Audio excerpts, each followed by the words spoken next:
Tonight,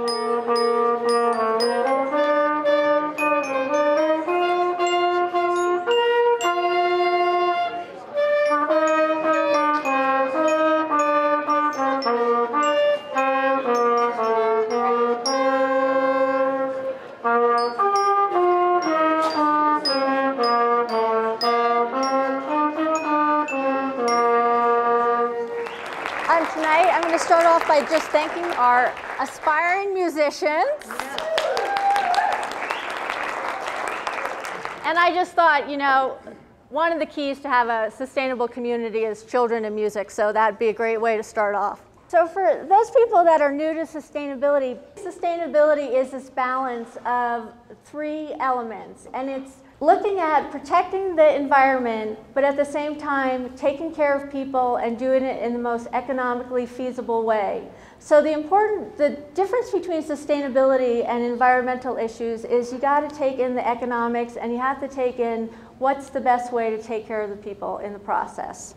And people come with different motivations about why sustainability is important to them. It might be about their families, about their children, it might be their love of nature. For some people, it's their political beliefs.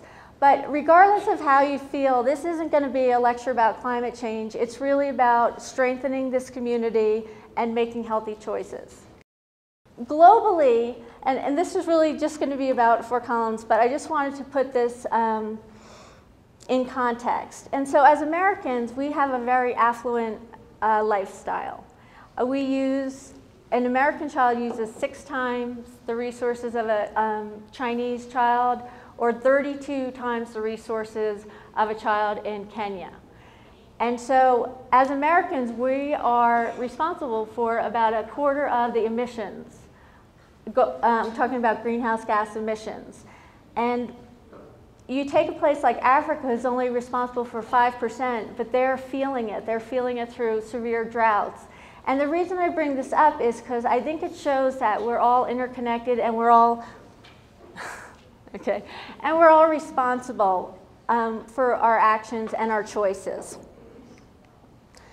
So bringing it back home to Colorado, how climate change is already affecting Colorado is that we're having shorter and warmer winters with thinner snowpack and runoff. And so if you're in a ski town, obviously you know how that impacts you. But even in Fort Collins, what that means for us is that there's less water in the Poudre, so what happens is it's more expensive for us to treat our water. So that's one of the impacts of climate change. Another one is we're already seeing the precipitation drop in our state. Another area related to climate change, if you've done any hiking or camping over the summer, you've seen the way our forests look. We're having this beetle infestation, and the way that relates to climate change is because it's warmer, the beetles are having like double their life cycle. And so it'd be like a woman being able to have a child up to 80. So they're getting in another life cycle, and then another confounding variable is that since there aren't as many freezes, more of the larvae are surviving. So that plays into the wildfires. And so now we have all this devastated forest. One thing that people can do is there's a market now for this pine beetle wood. And if you haven't seen it, it's really beautiful. It's like has a little blue tint. And some of the people in our natural areas have actually made picnic tables. So if you're interested in that, let me know.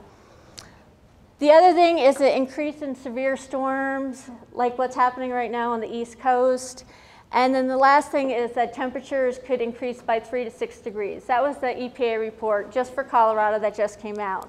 And so it might not seem like a lot, 3 to 6 degrees, but it's not just how warm it is. 2-degree difference in temperature means in our area we have 2,100 less acre feet of water. So it's not just how the temperature is, it's about how it affects our resources.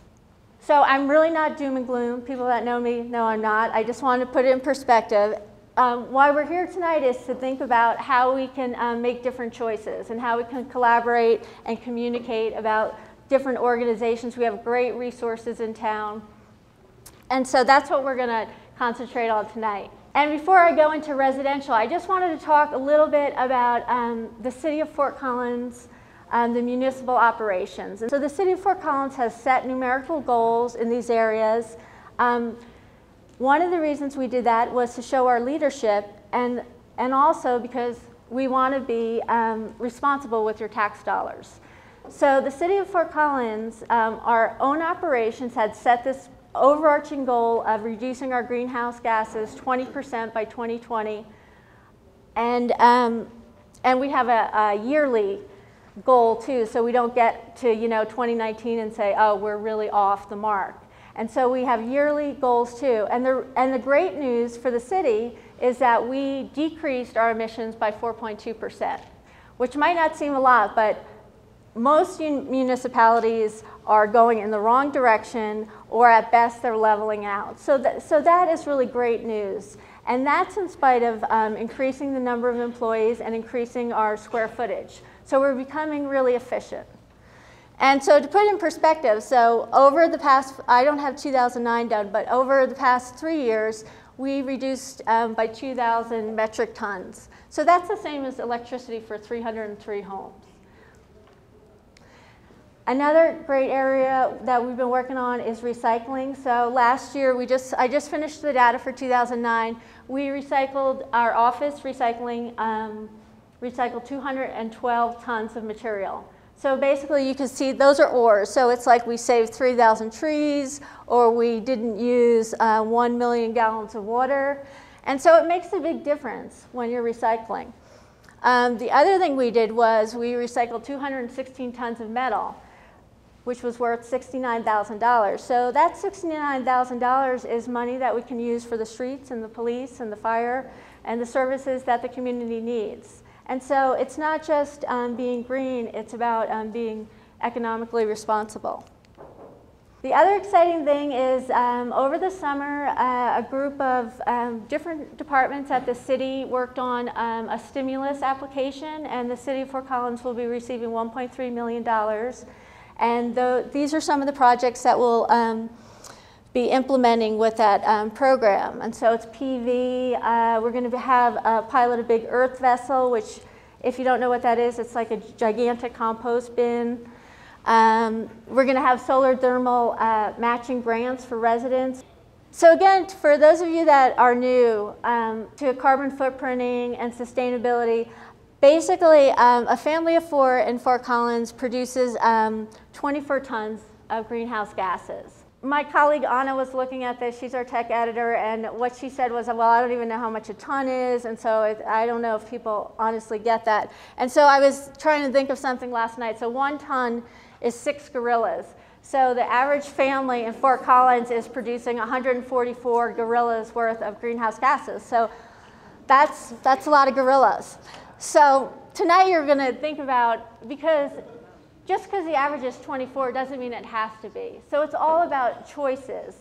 And the point is that even small steps make a big difference. So, maybe you have 4 children and they're in daycare and you can't ride your bike to work. It's not practical. What we're trying to offer you tonight is different choices that you can make. One of my favorite is the green energy program through the city. 6% of Fort Collins residents have subscribed to the green energy program. It's basically an extra $10 a month, and for $10 a month extra, almost 75% of your energy could be from a renewable source. The other easy thing is recycling.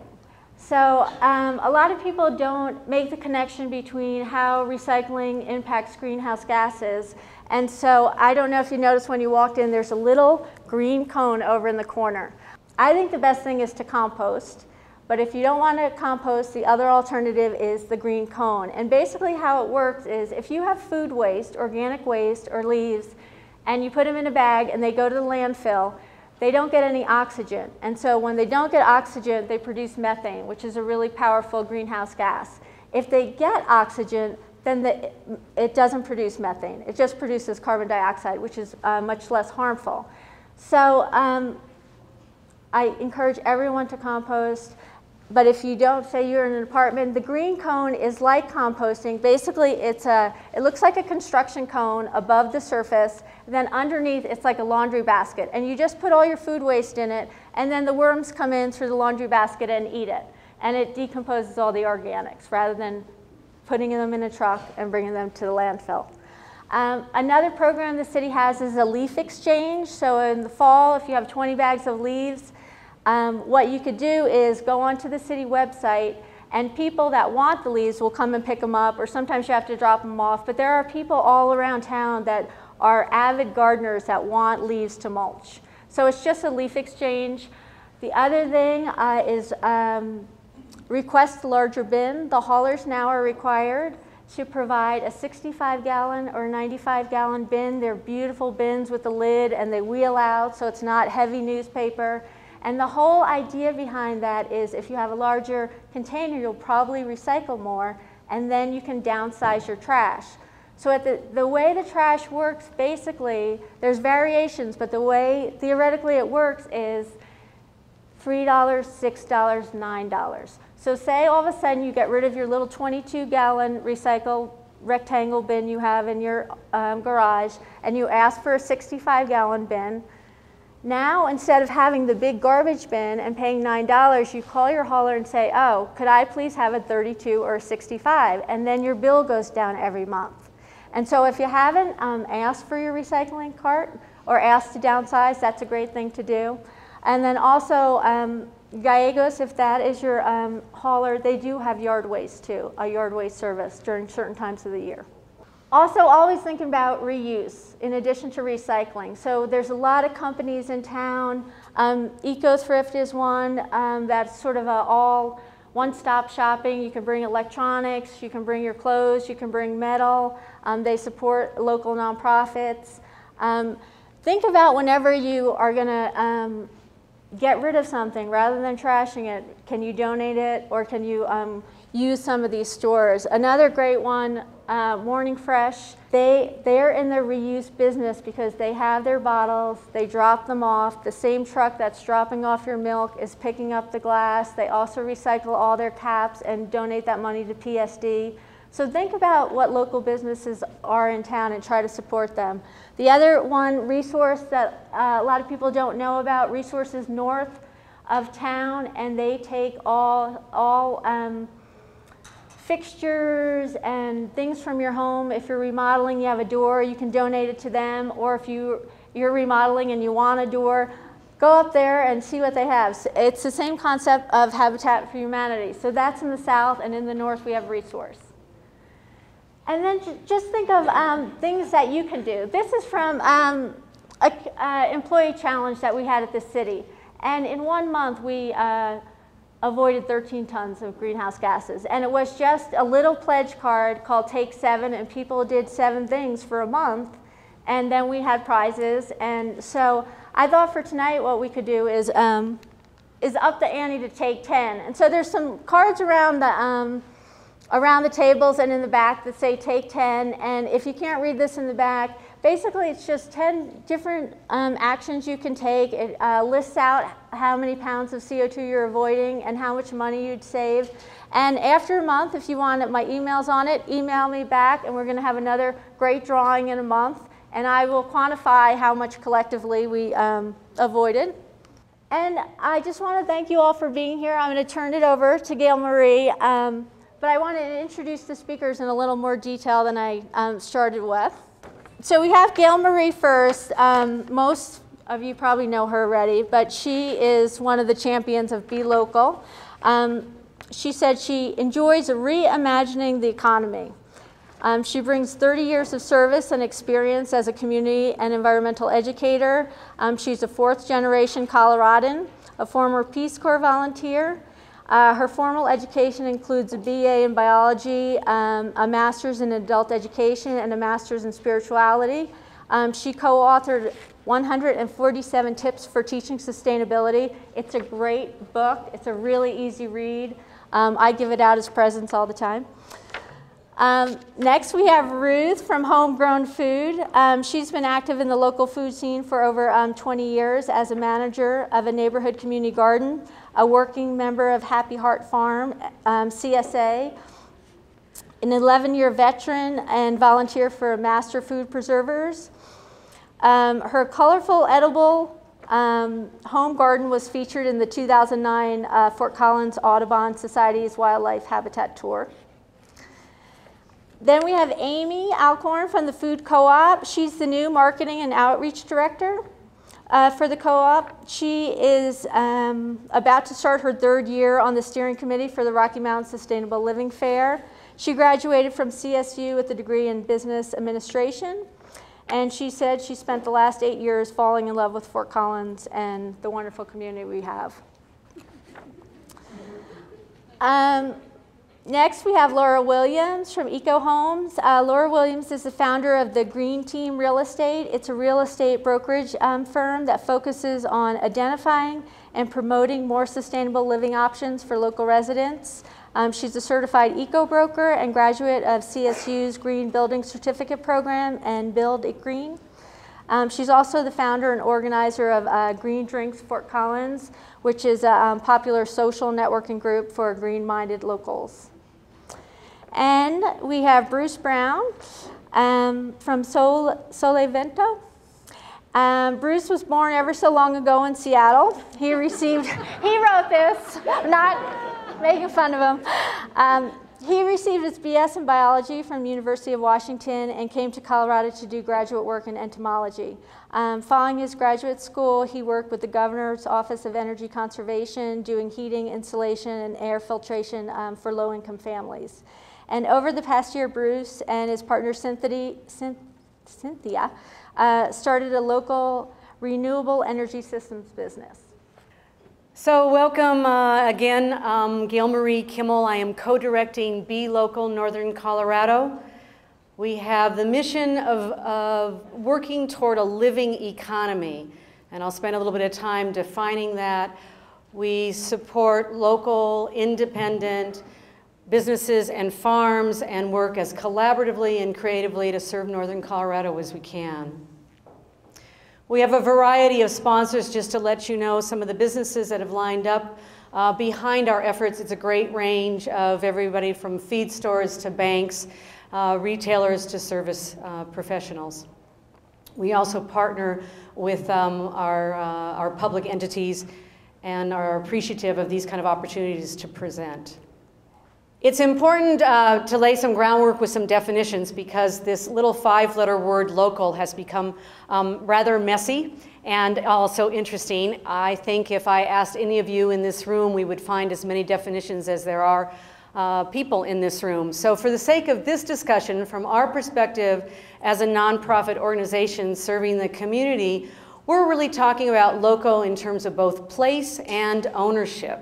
What we understand is that, yes, we do indeed share this hometown, but we're also specifically concerned with those unique enterprises that are anchored here. Why is that important?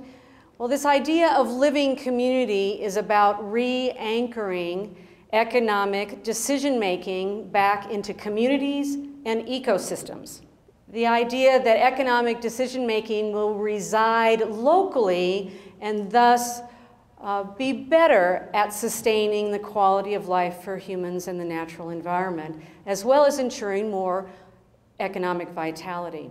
The tagline that you'll see around the country is that living economy is local and green and fair. And I think it's important that, that this is something that sort of sinks in. Because oftentimes local becomes sort of the one and only criteria.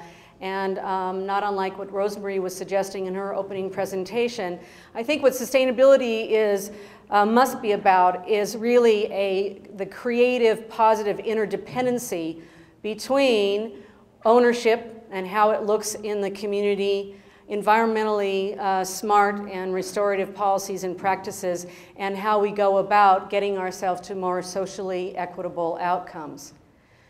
Something else to I guess it's a set of filters maybe in terms of how to think about local, is something that community economist Michael Schumann presents, which is the Triple Crown.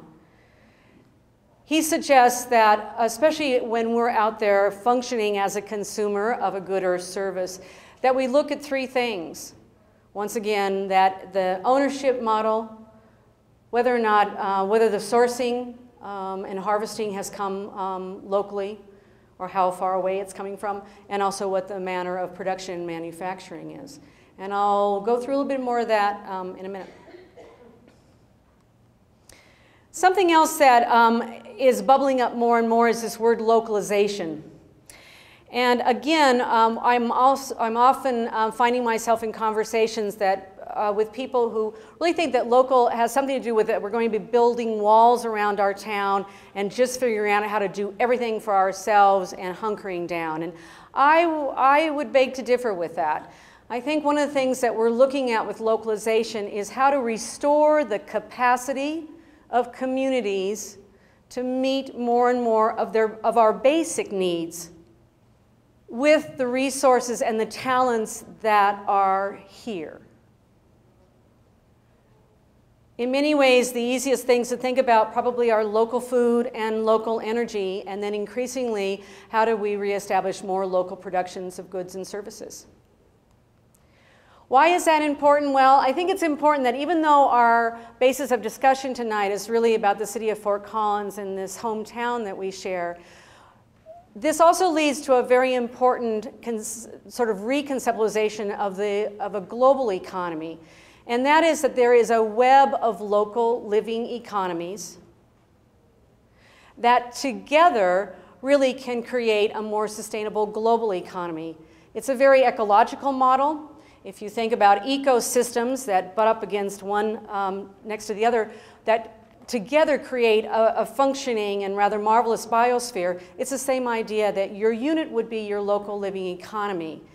If there's one word to introduce into your vocabulary tonight, I'd like it to be glocalization.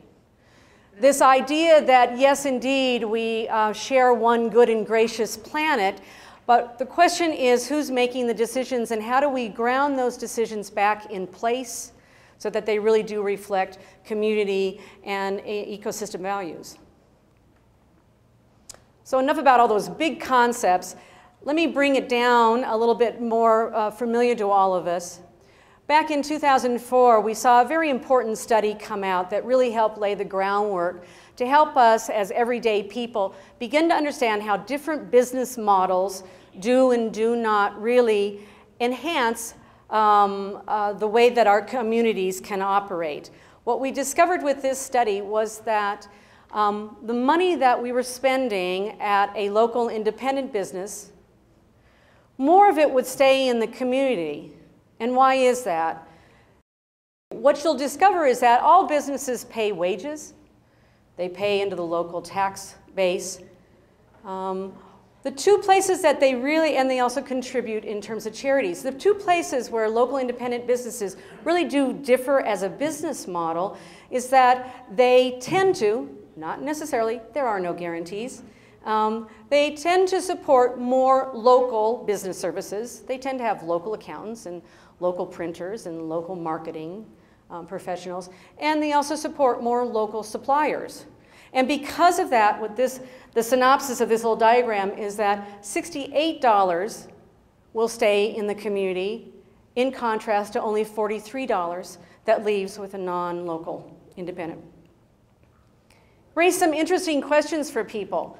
4 years later, the same group, Civic Economics out of Texas, went to the West Michigan economy and began to ask the question, what would happen if we just shifted 10% of our spending to local independent businesses?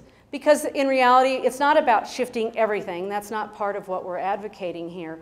But what did come out of that study was that with just a 10% shift, we would see 137 million more in dollars, over 1,600 jobs, and over 53 million in new wages.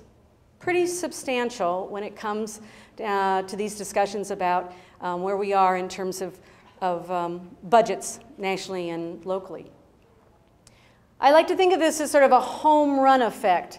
If indeed we think about a more human scale, place-based economy, one in which we have shortened the distance between those making decisions and those affected by those decisions, we have a greater potential for trust, transparency, and accountability. Out of that, you really do grow a greater economic multiplier, with more dollars circulating locally, creating more local-to-local connections and deeper, stronger ones. That in turn leads to greater health, diversity, and resilience, which we know from natural systems is the way things work on the planet. And that increasingly leads to the sense of a community being able to not be isolated, but to be more self-reliant in terms of meeting its own basic needs. People often ask me, well, what does this mean, Gail Marie, for when how I spend my money? What does all this stuff mean? I like to call it mindful spending when we think about sustainability. First is, and Rosemary laid out a good set of data for us, is that I think we all have to challenge ourselves to think about quality and durability and really think about how much we're buying. So I think the first premise is always to think about buying less, and certainly challenging ourselves in terms of waste and what it would take to actually move toward a more zero waste consciousness. After that, I would advocate that you use this filter of the Triple Crown when you can. If Juanita is growing her own tomatoes and making her own salsa, she's a Triple Crown business. We don't have a lot of them anymore, but we're growing them. And they're wonderful to be able to support because what have they done? They're anchored in terms of decision making, and they're also sourcing and producing locally. When that's not possible, and that's a large percentage of the time, I'll agree, then we advocate that people think about at least doing 1 or 2 of those crowns. Beyond that, start thinking about regional support. Oftentimes, again, it's not about a local economy being able to meet every single need. That's not probably viable. So then the question is to reach out into the region and support the region. And fortunately, in the state of Colorado, we have things like Colorado Proud, which is helping us understand the kinds of products that are available from the state. The other thing is to think about buy local, as in how do we support other similar efforts who are also really reimagining their economies in support of their communities and ecosystems. Also, because many of us still drink coffee, tea, and eat chocolate, anybody like that in the audience? And I know that there are friends in the audience that will beg to differ with me on this. But one of the things that we've learned from the fair and alternative trade movement is that we really can have a different kind of basis for trade, and that we indeed can act to support another living economy and leave behind our money in exchange for something that they have grown or made, and do it in such a way that it actually does support their communities, their ecosystems, and their families. One note that I think is important, sort of coming at sort of a different angle, but it's important because this is how municipalities, including Fort Collins, has organized itself, which is that we're based on sales tax revenue. So something to think about that sort of threads through some of this is that when you are shopping in Fort Collins at any kind of business, your sales tax really is allowing for the amenities of parks and streets and police and fire and all those good things. Open space, all those good things. Some people get a little bit stuck in terms of trying to figure out what I mean by all the different building blocks for a living economy. And very quickly, we're talking about the local food system, so the farms, ranches, and dairies.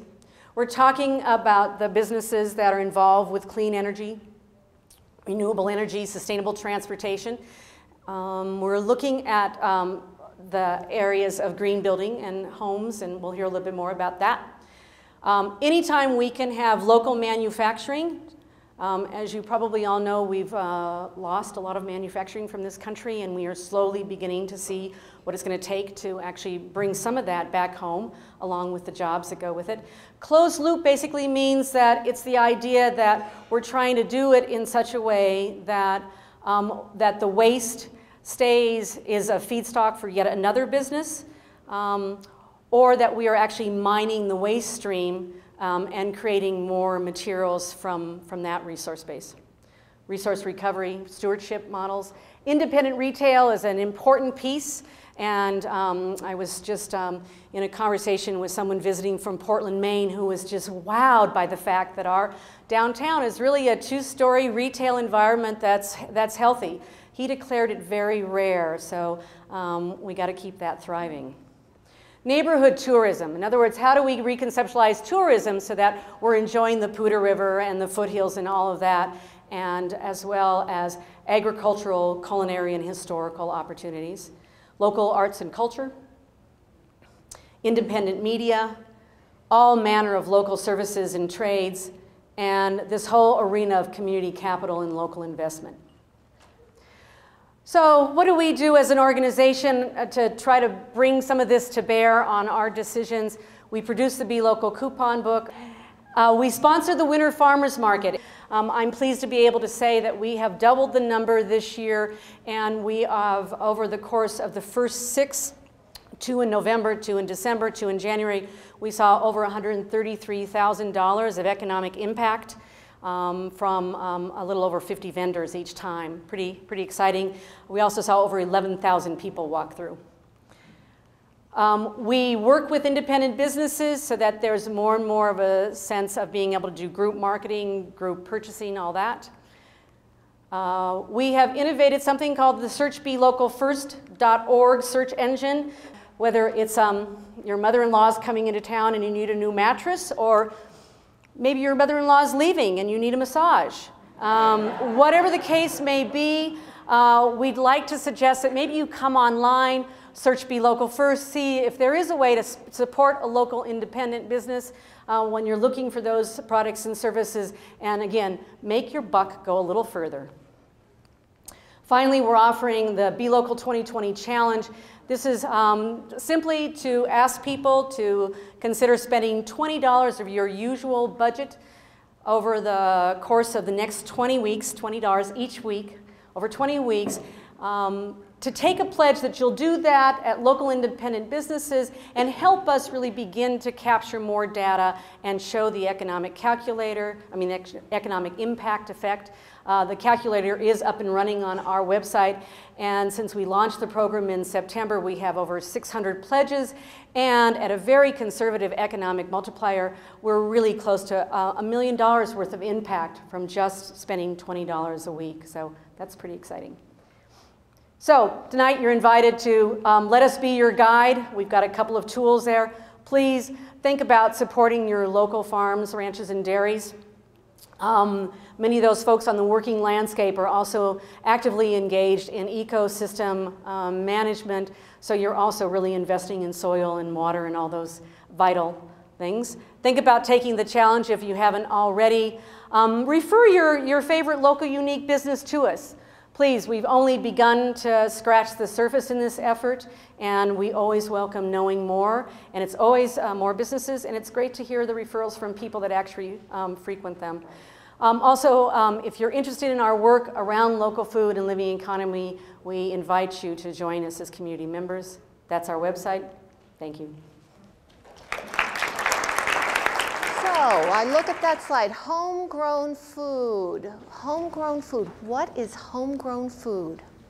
I just want to see a show of hands of all the people here who eat on a regular basis. About 10 or so people. Anybody else want to hold up your hand? Do you eat on a regular basis? All right. Let me ask you this. Do you sometimes choose foods to eat or foods not to eat to increase your personal health? See a raise of hands. A lot more people than who eat are raising their hands. We're going in the right direction. Now, do any of you choose to eat foods or choose to not eat some foods to promote planetary health? Quite a few, I'm pleased, but quite a few less than the previous ones. It's actually quite a new concept, isn't it? And it's just starting to reach mainstream consciousness. So I'd like to take the next 10 minutes, well, actually I'd like to take the next hour, but I only have 10 minutes, to tell you how you can do that to increase your own personal health and increase planetary health, and how gardening is actually related to that. By the way, these photographs in the slideshow are of our own gardens and homegrown food. So we have a mission statement: to inspire individuals to develop and sustain organic food-producing gardens in their own yards and on private and public land donated for that purpose, and to build competence, community, and joy while doing it. So, who are we? Well, in a nutshell, if you remember nothing else, remember that we're passionate gardeners encouraging you folks to garden. We are also organic gardeners, and we have many years of experience in how to grow gardens sustainably in concert with the challenges of this high plains desert. Did you know we live in a desert? Amazing. So the challenges are going to be what? They're going to be dealing with water responsibly, and they're going to be dealing with our clay soils. So what we're going to do is teach you how to build humus, organic matter, into those clay soils so that soil holds water effectively as well as oxygen, so the plant roots can effectively take up nutrients. That humus also adds all kinds of opportunities for beneficial microbial life to flourish, and that helps your plants thrive too. That's the gardening lesson for tonight. We are gardeners with our feet in the present, feet in the soil, and big dreams for a future thriving local food system, a food shed. So who here gardens? Raise your hand one more time. Lots of you garden. So think to yourself for a moment, why do you garden? Well, there are lots of reasons. And I'd love to hear them all from you. But I'll tell you the reasons. Okay, first of all, very pragmatic. You save a lot of money on organic food, don't you? A lot of people garden for one reason, main reason, and that's for the great flavor and the better nutrition. Once you've gotten used to fresh garden produce, it's very, very hard to shop in the grocery store, isn't it? Healthy exercise, it's therapeutic. One of my gardening friends says, gardening is a whole lot cheaper than going to therapy. And it builds a sense of neighborhoods. We've lost a sense of neighborhoods a lot in our communities. Gardening is one great way to talk over the fence. But there are a lot more reasons to garden than ever before. So I'd like to give you just a little bit of history. Our current way of producing cheap, abundant food is unsustainable. Did you know that? It's based on cheap,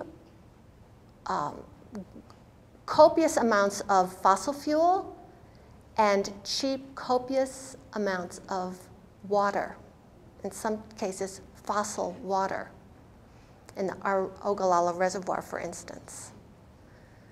It's going to end. It's going to end sooner or later, and some folks think sooner. So how did we get into this predicament? Well, two basic trends. Post-World War II, federal policymakers got together and said, how are we going to grow this economy? They knew that farmers, most people were living on family farms at that point, and they knew that farmers were very, very self-sustaining, self-reliant, and were not big consumers. They said, in order to grow a strong US economy, we need more consumers. So they established what's called the Get Big or Get Out farm policy. We lost 5 million farms in the next couple of decades, and we haven't seen the end of it, have we? So they began subsidizing very, very large farms, and the farms got bigger and bigger, and then big business got involved. They needed big farms to buy from. So we've lost land, we've lost cultural knowledge of how to farm, and then something else happened. A few years later, about 1950 as a matter of fact, the Green Revolution started, and what that did was introduce high-yield grains, which actually tripled the yield of grains per acre. But what was not taken into consideration was going to be the long-term ecological impact of that. Those grains use a huge amount of water, fossil fuels, and chemicals such as pesticides and fertilizers to grow them. Those plants have very, very shallow, undeveloped roots, and so they require constant water, they require constant input of nutrition, and then the big monocropping requires a lot of tractors.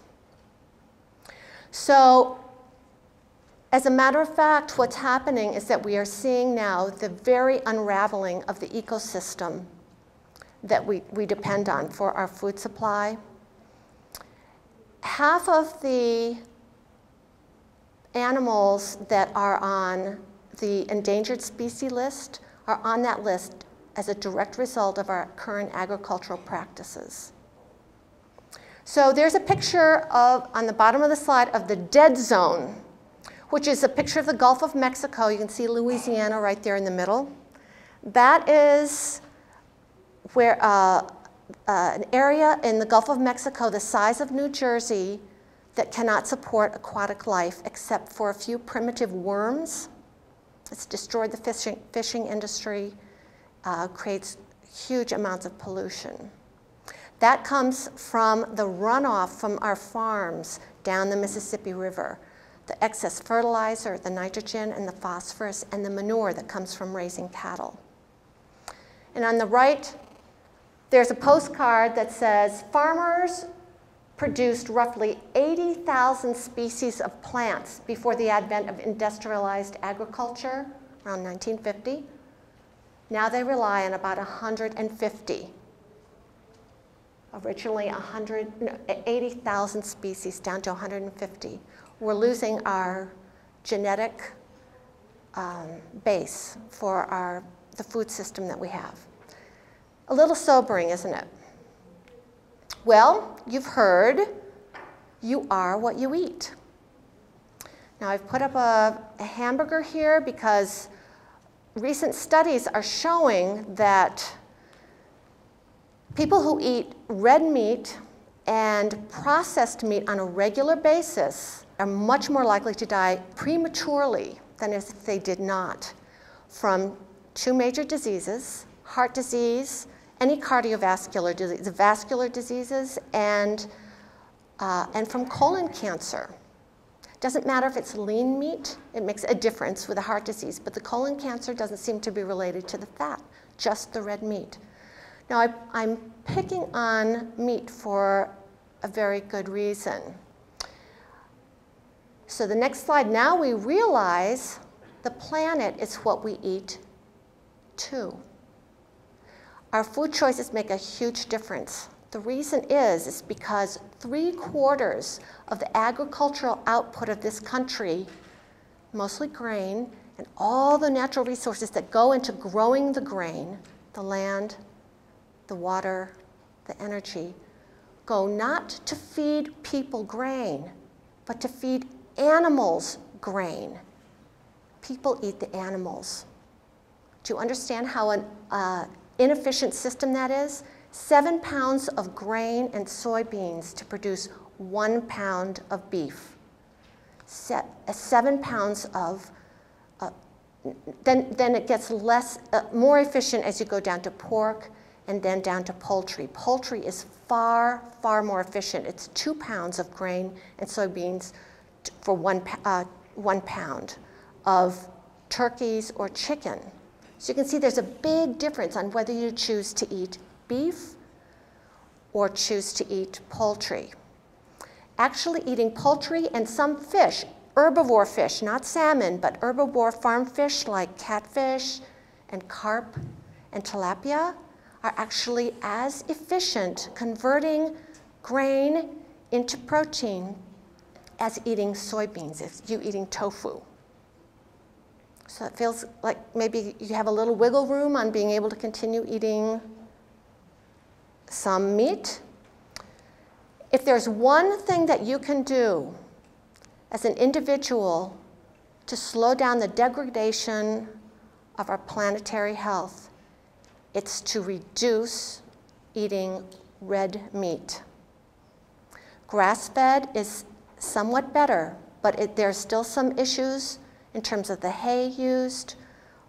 Growing hay uses a lot of water, as much as all the water that we use on all the fruits, vegetables, and berries that we grow in the country. And there's some ecological sensitivity. We have some folks here who would love this evening from Silverdale Ranch that would love to talk with you about that. I just want to say that there are some things to think about practically that you can do.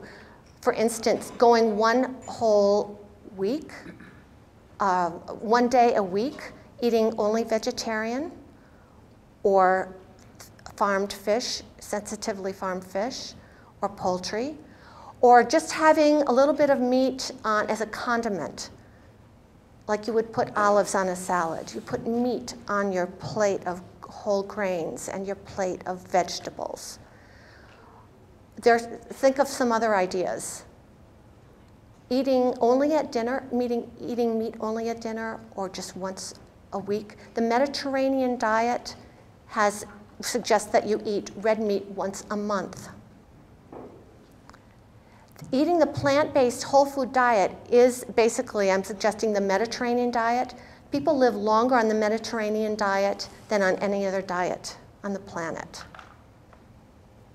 So that's using, on a daily basis, you eat a lot of whole grains, you eat a lot of fruits and vegetables, you eat some cheese, some olives, and a little bit of wine, red wine. You like that? And you eat animal products, except for cheese, on a weekly basis or even a monthly basis. Think in terms of eating poultry a few times a week and red meat perhaps once a month. Very practical guidelines. You'll increase your own health and planetary health. Think in terms of how you will have more energy during the day, and you'll prevent weight gain. You'll lose weight on this kind of diet. And the studies will show clearly less heart disease, less cancer, less diabetes, less Alzheimer's, and a new study out yesterday I heard on the news, less stroke and less dementia on the whole food Mediterranean diet, keeping animal products down to minimal intake. The bottom line, organic and local, decreases the carbon footprint and restores health. So who are we as Homegrown Food? We would love to help you with this. We offer a portal, a lifestyle change, for people to reconnect to what sustains us by growing, buying, cooking, preserving, and most of all, celebrating all sources of local, seasonal, and organic food. So how do we do this? We have tours, discussion groups, and workshops on gardening and local food topics. We have no-dig workshops that kickstarts nature by a couple of hundred to a couple of thousand years by enabling you to assemble a garden in an afternoon that you can grow in, using compost, using leaves, using hay, and some nitrogen. Coffee grounds is a good source. What else we do is we maintain a website, homegrownfoodcolorado.org, and on the website we have a Google group for discussing your gardening questions. We keep a calendar of all gardening-related events in the area. And we have links to great gardening resources for this part of the country. We mentor newer gardeners, and we give public talks. So we have a couple of annual events coming up. One is a seed swap and a sale and a seed starting workshop on March 6th at Avos. And we have a wonderful, the first, I think it's May 1st, the starter barter, where we trade and sell heirloom starts that we've grown from seed. So you're welcome to come grow with us. All levels of experience are welcome. Thank you. What I'm here for is to tell you guys about the food co-op. Now, by a show of hands, how many of you know about the Fort Collins Food Co-op? How many of you have ever been there? Keep your hands up. How many of you shop there regularly? Okay, see, I see hands falling. Now, my goal is to get you guys to come in there more often to see what we have to offer. For those of you who don't know, the Fort Collins Food Co-op is a grocery store. It's out on East Mountain. It's locally owned by our members, but you don't have to be a member. Yay, members! You don't have to be a member to shop there. We appreciate all walks of customers. One thing, you will find typical items of a grocery store in the co-op. One thing that you'll see more of at the food co-op is that we have more local items, more items from your farmers down the road. We carry Grant Family Farms eggs. We have morning fresh milk, the milk that Gail Marie talked about. You can come in with your jug. You can bring that back in the co-op and exchange it that way if you don't want to have it ordered to your house. We have cheese from Muco. We have Bean Cycle coffee, and Gail Marie also mentioned that you cannot find coffee here in Colorado, but the Bean Cycle does roast their coffee locally, and they are one of our largest customers as the food co-op. The majority of the food that they sell there is from the co-op. Shopping locally is sustainable because not only are you supporting your local farmer, your local producer, but your food is traveling less miles, so there's less gas going into that truck to get your food to you. When you can't go to the farmer's market, or if you don't have a CSA, you can come and find produce from your local farmers at the food co-op. That is sustainable. All of our local products have a lovely proud blue label and a blue L listed on them, so you know this product is local. There are products we cannot find locally, so we do source elsewhere, but we do first and foremost try to source locally, which is huge for us. We can do that better than anyone because we are small, and we can take that Rosca sauce and etc., the smaller producers that can't supply to some of our larger competition. Now, sustainability isn't always about, buying local. It's also about those 3 R's that we learn when we're young. And that's the reduce, reuse, and recycle. Now, we've gotten really good about recycling, and we all know that you got to put your commingled here, and you take your paper here, and we all know about that. But the first 2 R's, we can help you focus on a lot better. Reusing. The co-op has a fantastic bulk section. Now, bulk doesn't always have to mean big. You don't have to buy big. It's not a Sam's Club. Bulk means we buy big, pass the savings on to you as the consumer. You can come in and buy a teaspoon of paprika or fill up your tub of flour that you keep. The reuse part comes with reusing your own container. Everybody has those containers of flour and sugar they keep on their counter in their kitchen. I know you guys all have those. You can bring those back in, even if they're not empty. You bring them into the co-op. You weigh them at the front, put a little label on them saying how much they weigh. You go back, fill them up, and then when you check out, you pay for just what you bought. You're not rebuying that container every time you come in. It's especially huge with like herbs and spices. You buy that fancy little glass container. How long does that paprika last in your cabinet? Ages, ages. You don't need that much. It goes bad after a while. Come in, bring your little container into the co-op, buy a teaspoon of paprika if you like. That's fine. You can buy as much or as little as you want. We also have bulk liquids such as olive oil. So when you run out of olive oil, bring your container back in, fill it up, pay for just what you bought. Do not rebuy that container. Don't send that to the recycle. Don't waste the energy that it takes to recycle that. Reuse it. By reusing that, you are reducing the number of containers that need to be made. It's the 3 R's there. We're focusing on the first 2. We also have bulk shampoo and conditioner. So you bring in your containers of shampoo and conditioner. I know most of you use those every day, maybe every other day, maybe less for some. But we have shampoo and conditioner. You can come in and buy those in bulk. Reuse that container. Over 250 herbs and spices in our herb room.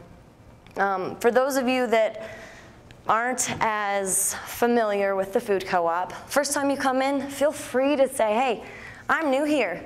How do I weigh my container?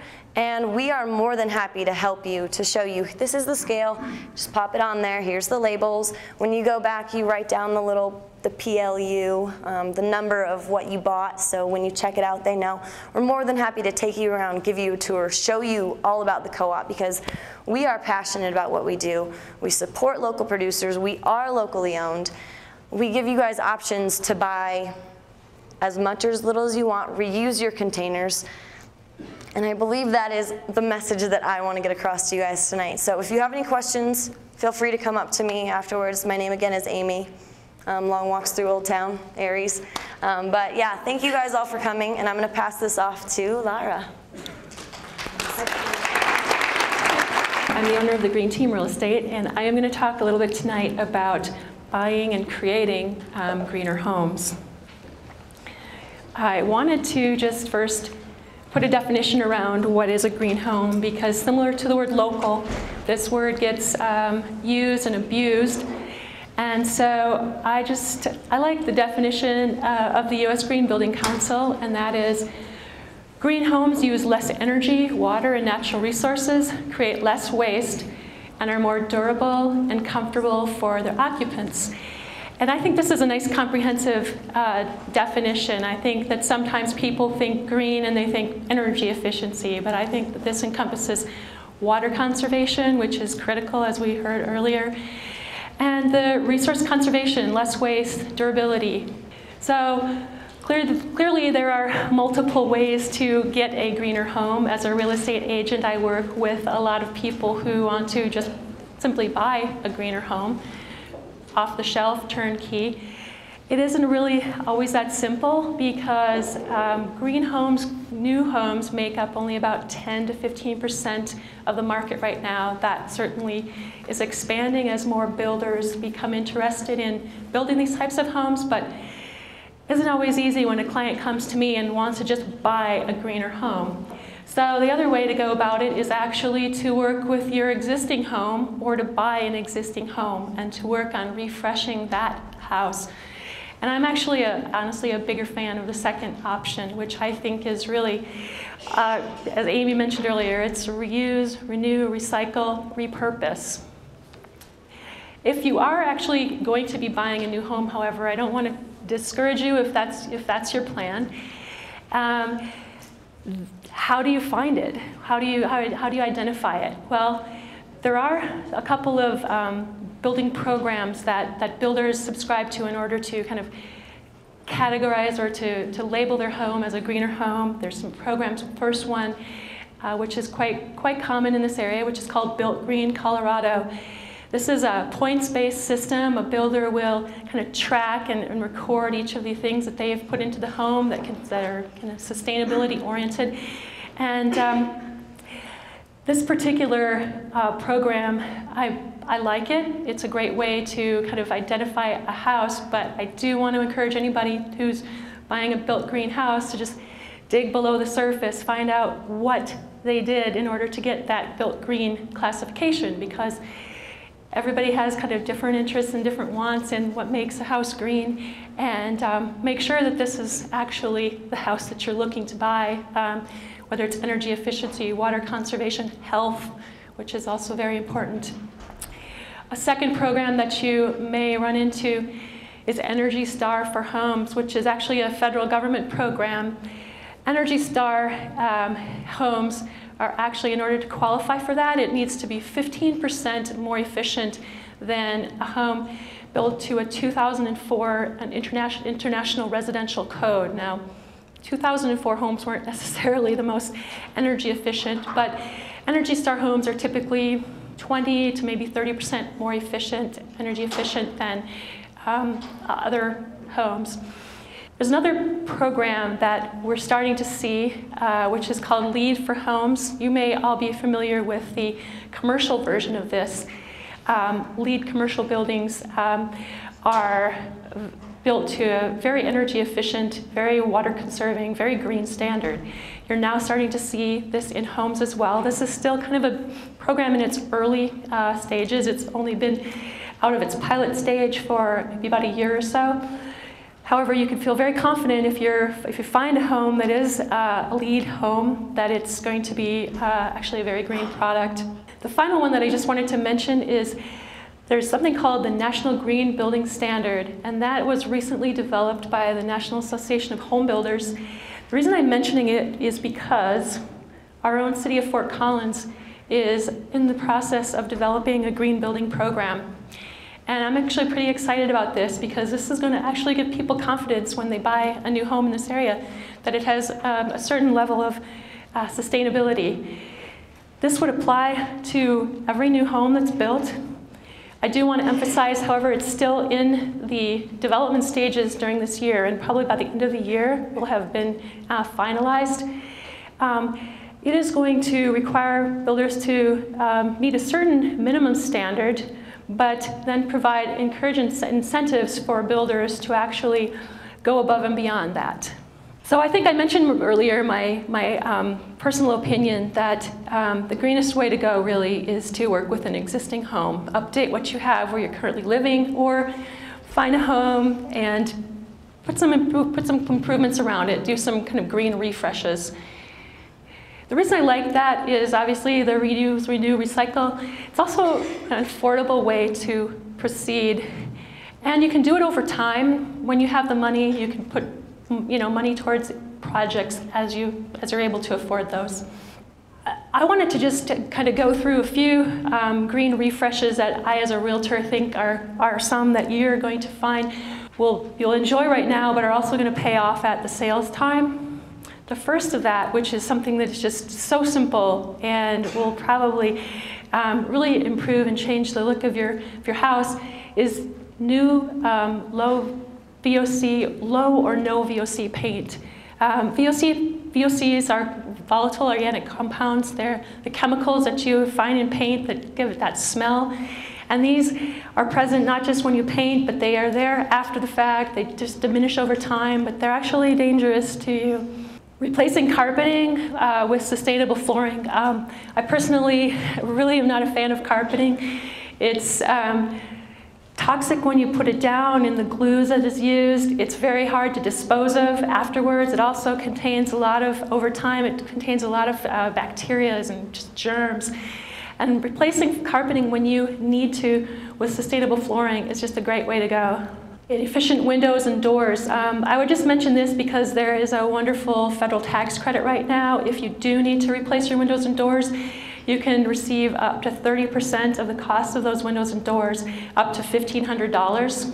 Solar tubes are a newer product on the market that are a nice alternative to skylights, and they bring in wonderful natural light, and they also qualify for that tax credit as well. And then refreshing your bathrooms and your kitchen. There's a multitude of products out there on the market right now that are more sustainable materials.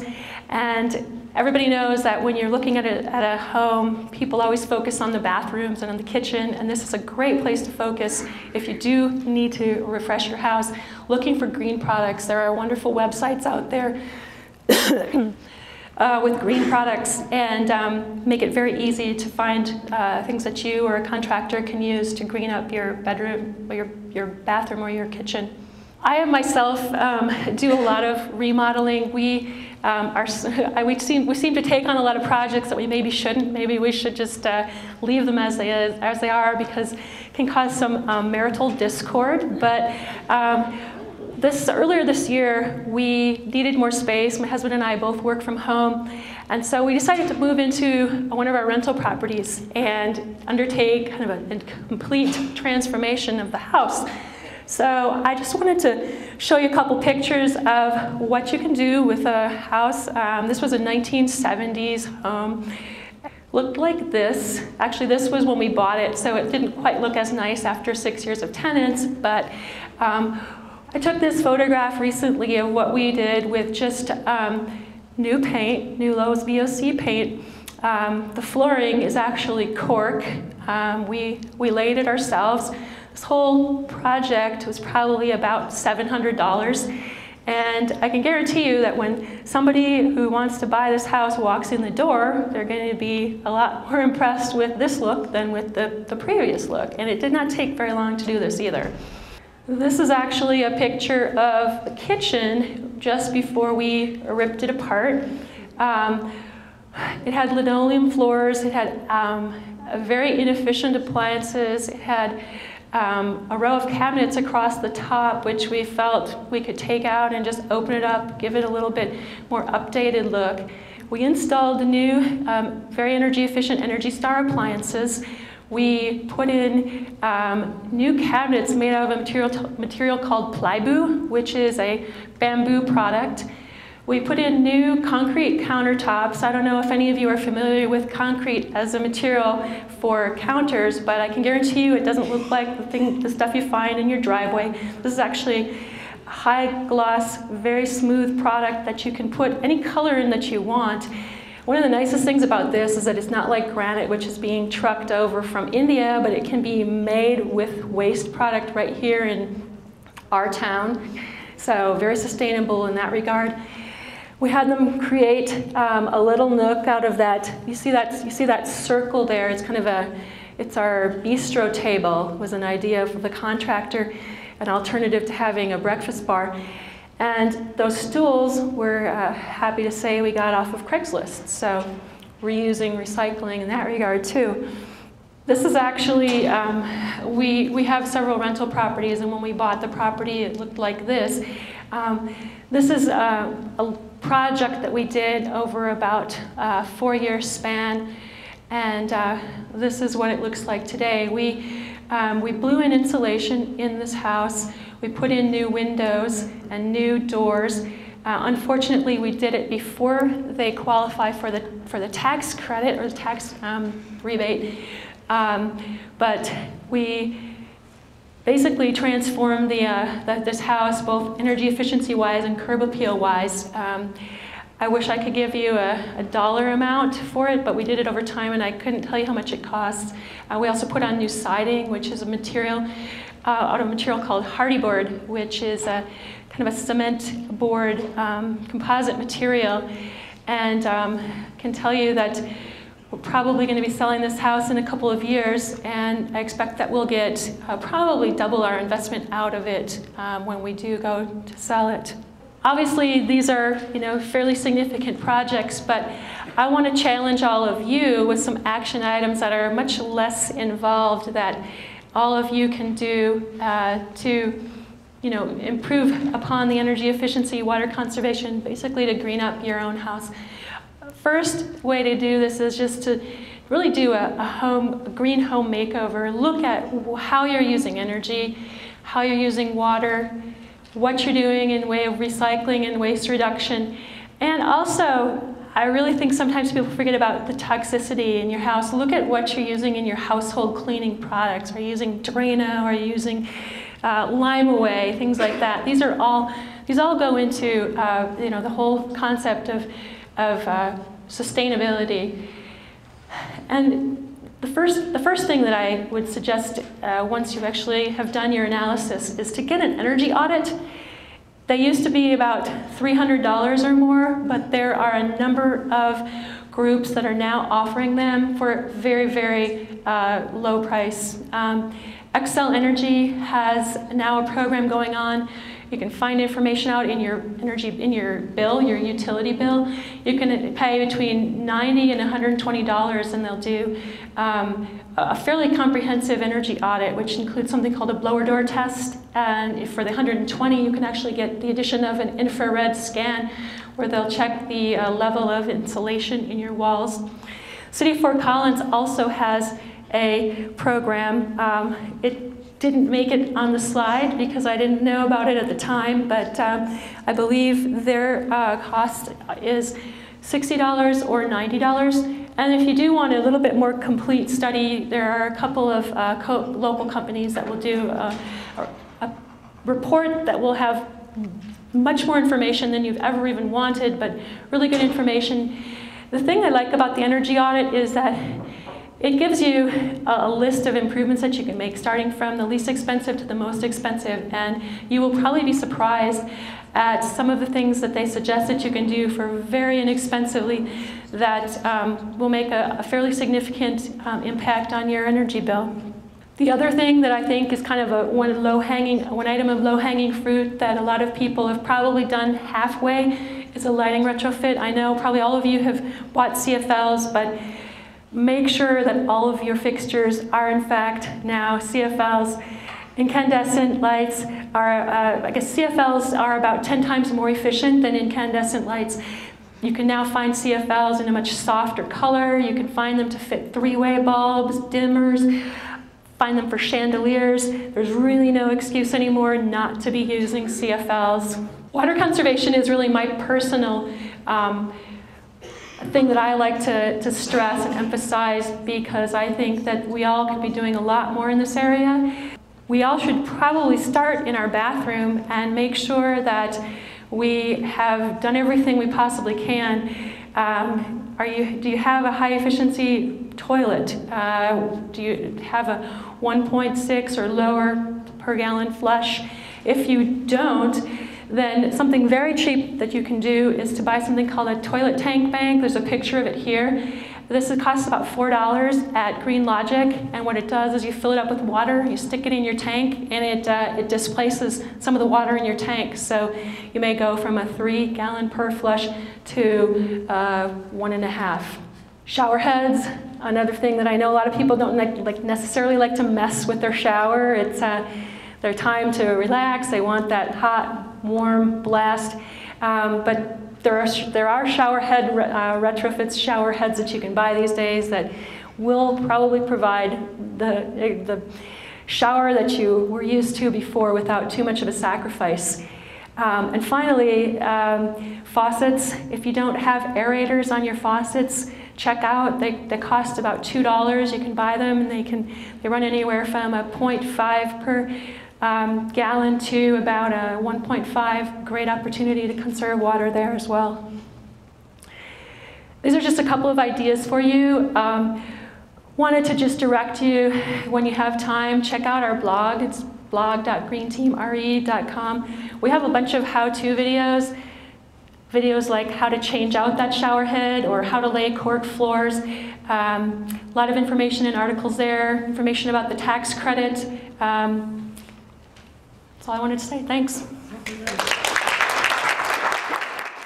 Bruce Brown and my partner Walker Gross. We are actually going to talk a little bit about the things that Lara covered, but more importantly, we want to talk about renewable electricity.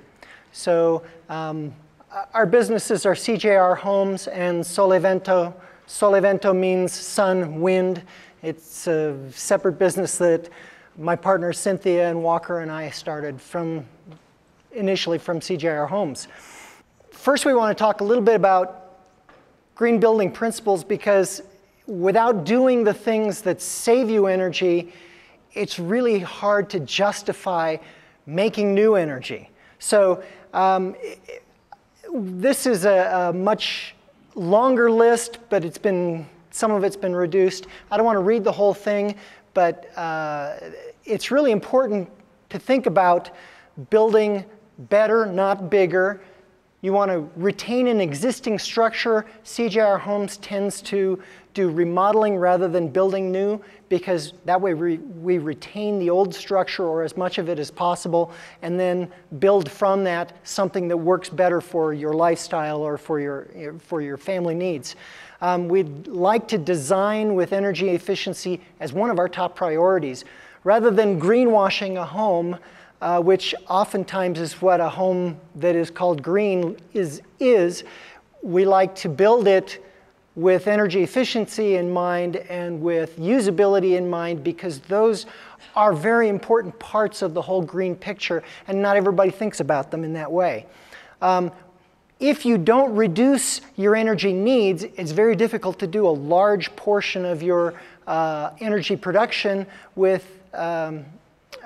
alternative energy, because it's too expensive. So you have to really reduce your needs before you go ahead and add the solar panels or the wind generator or whatever else it is you want to try to do.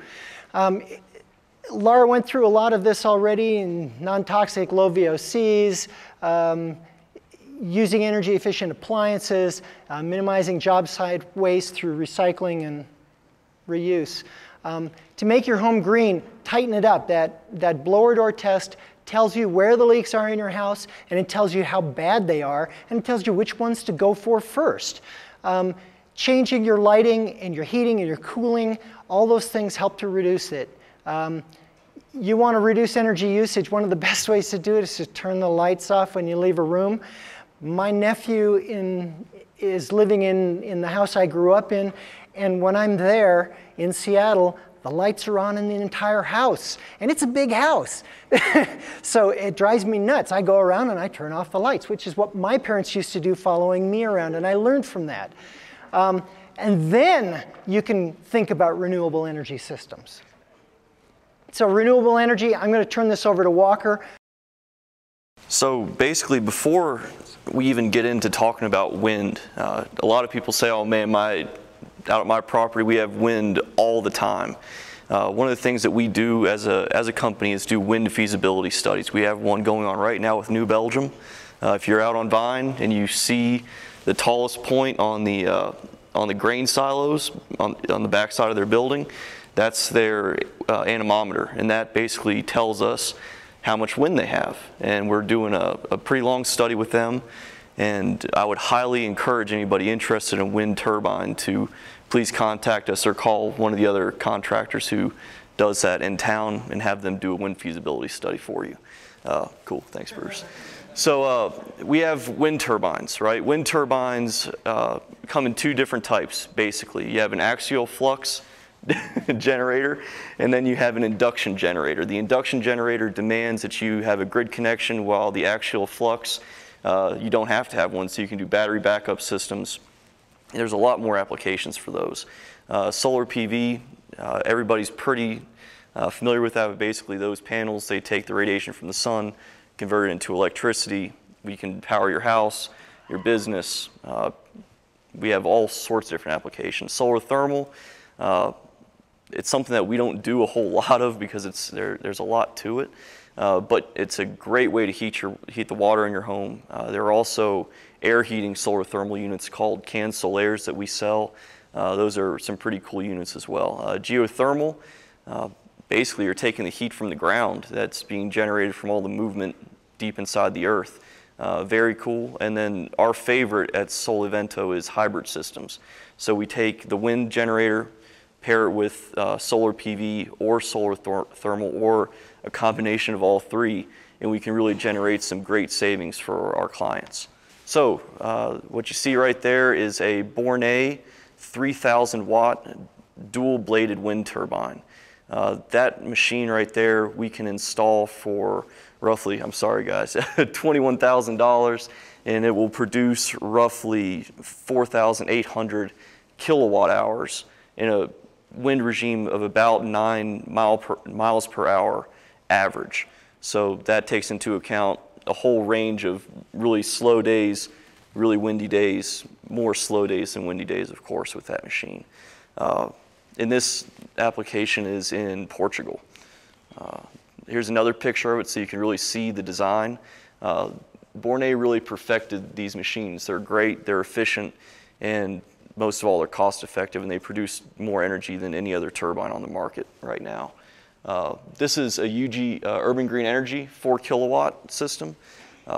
Basically, it's just beautiful. I mean, it moves slow. It has about 150 RPM, meaning that there's less maintenance needed. It also is very quiet, about 32 decibels at, what is it, about a 40, 50 mile per hour wind. So very, very quiet. I mean, you're going to hear the wind more than you hear the turbine standing directly under it. It's a very, very cool machine. And then, of course, our solar PV. So this is a sort of a standard installation that you can find all around Fort Collins. You're going to find systems like this really all over the country at this point. Generally, our company can do systems like this for between $5 and $7 a watt. Now, it's really important to differentiate between why you would choose a wind turbine versus a solar PV system. A wind turbine will generally produce more electricity than a solar PV system given the correct site. So if you're close to Wellington or if you're east of town, chances are that you'd be very well off with just a wind turbine. You're going to produce a lot of energy with that. Another important thing is that we source our tower systems locally.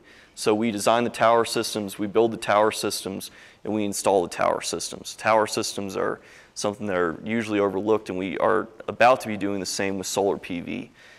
If anybody has a business that has a flat roof, we can do solar PV for very, very inexpensive. Basically, we set it up with a ballast system, meaning there are concrete blocks keeping the solar panels from flying off the roof. Very, very cost effective, very safe, and it's even better for people who lease, because if you ever have to pick up, shop, and go, you can just take your panels, you can take all your electronics with you, and you can ride out. It's really a cool thing to be able to do. And then, of course, the hybrid system. This is a really cool system that was done in the Netherlands by Fortis Netherlands. This is a Fortis Montana. It's a 5 kilowatt machine. Those are ideal for places like Wyoming, Nebraska. A lot of northeastern Colorado is also a great place for these. They're heavy-duty, robust machines. Then, of course, you can see the green roof. You can see the panels set on a ballasted system. Basically, it was very cost-effective for them to do this installation. So in terms of being able to add something onto an existing structure, to be able to build a new structure and incorporate things like renewable energy, you have to get your energy efficiency done first to even make these things viable. And Bruce and I really want to be able to stress that. Get your energy efficiency right, and then call us, and we'd love to come out and work with you. So you can find us at cjrhomes.com and soleventolllc.com. We also have a great Facebook website. I actually have all of our new products on the Facebook website before we have them on the website, because it takes me a lot longer to do it on Dreamweaver than it does on Facebook. And stay in touch. Thanks very much.